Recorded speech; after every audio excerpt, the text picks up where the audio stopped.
It's all about vibration, and it's all about the biofield, the electrical magnetic grid of the earth, and which peak or point of frequencies that you're resonating with.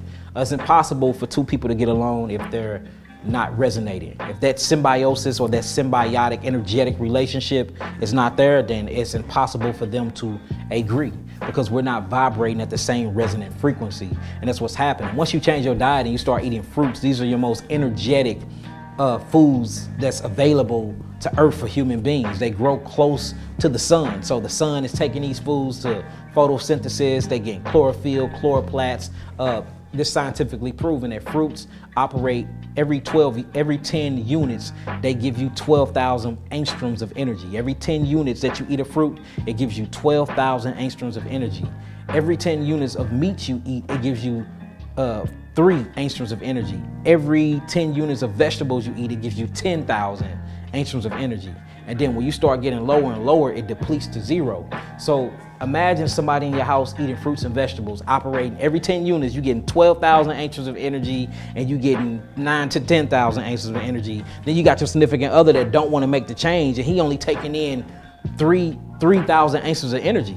She's going to be highly energetic. Her consciousness is going to be very, very expansive, and then he going to be on a lower frequency. Plus, when people eat meat, they tend to take on the actual stress of the meat, and they take on the actual, because we know that life is in the blood of any fleshly creature. Life is in the blood. So you cooking the blood into these meats. You're cooking the hormones into these meats. You're cooking the traumatic experience into these meats, the transgenerational epigenetics into these meats, and then you eating these meats. So you get more of a aggressive behavior.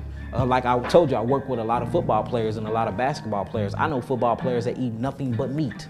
Changed it now since dealing with me, but when they was eating, nothing but meat, raw at that.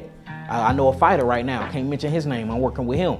He said he didn't start winning most of his fights until he went carnivore. And he said it brought out a devil in him. He said it brought out aggression and rage in him. But if you look how carnivores act in the jungles. They very aggressive, So imagine you have this quiet, nurturing spirit eating fruits and berries and melons, walking around, floating on cloud 9. Then you got a person sucking down chicken wings and eating bloody hamburgers.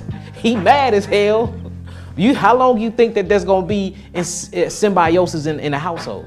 It's not gonna be for long. And then, the more and more you start eating these highly energetic fruits, they start talking to you. You start figuring things out about yourself. Purposes and things that you had in life start to change. Things that you think you used to love, you begin to hate. Things that you can never see yourself doing, now you're doing. Now you're praying, now you're meditating. Now you're talking to yourself.